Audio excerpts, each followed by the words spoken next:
樵夫又问渔夫：可将世间小人都灭绝吗？渔夫摇头道：切不可也。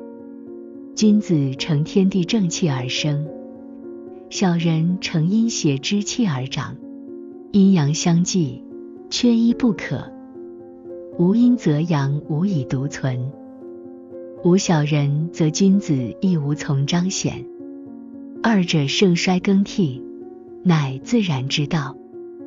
阳气盛时，阳占6分，阴占4分；阴气盛时，阴占6分，阳占4分；阴阳平衡时，则各居5成。由此可知，君子与小人的兴衰，皆随世道盛衰而变。盛世之时，君子6分，小人4分，小人又岂能胜过君子呢？而乱世则反之，乾坤颠倒，纲常沦丧。若君不像君，臣不像臣，父不像父，子不像子，兄不像兄，弟不像弟，夫不像夫，妇不像妇，便是各失其本分，这全因世道的治乱而造成。君子言行一致，小人言过其实。故盛世之时，踏实做事的人多；世道纷乱时，虚伪浮夸的人众。踏实者少有不成事，浮夸者鲜有不败事。成事多则国家兴盛，败事多则邦国危亡。家庭兴衰，亦同此理。兴家兴国之人与亡国亡家之人，相距何止千里呢？世道人心，兴衰交替，君子小人，此消彼长，皆是天地间的因果循环啊。樵夫问渔夫：世人常言，人才者，既有其利，亦有其害，此中道理，却是何解呢？渔夫闻言，轻轻一提钓竿，缓缓言道：人才者，本一物也，而有利害之分，在于其心之正邪。世间有才之人，有心正之才，亦有心邪之才。正才者，如春日暖阳，既利人又利己，则备四方；邪才者，则犹如暗夜之火，虽照亮自身之路，却可能烧及无辜，利己害人，疑惑无穷。樵夫听后，更添疑惑，又问：那歪门邪道的，又怎能算得上人才呢？渔夫笑道：人才者，非以德行论之，而在其能，能人所不能，这难道不是人才吗？然圣人之所以珍惜人才，皆因能成大事而心归正道者，实属凤毛麟角。若有才而心不正，虽才高八斗，却难言其人意。正如医者用药，毒药虽猛，有时亦能救命，但只可偶用，过量则伤身害命。温和之药，日常可用，却难治大病。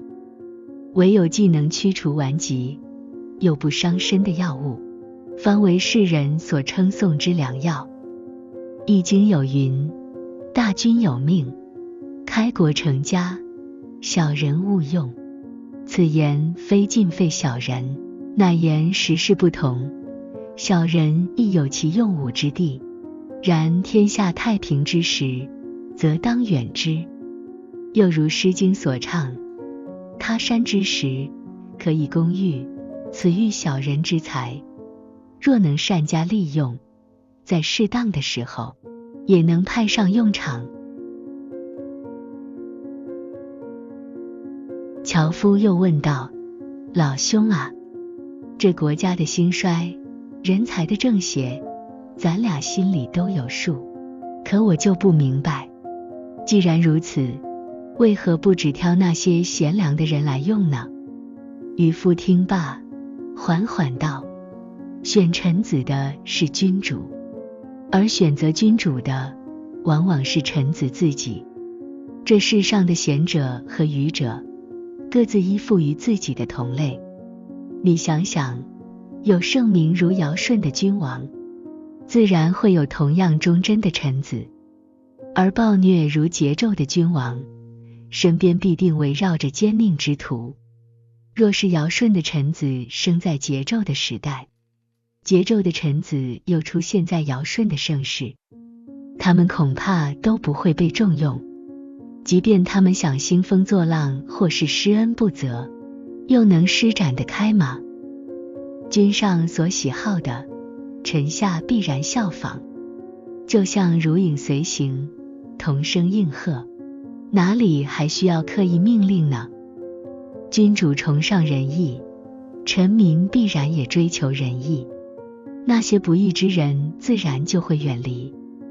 君主贪图私利，臣民也会跟着逐利，那些不谋私利的人也就被排挤了。追名逐利之人多了，这天下就会日渐衰弱；崇尚仁义之人多了，天下就会日益强盛。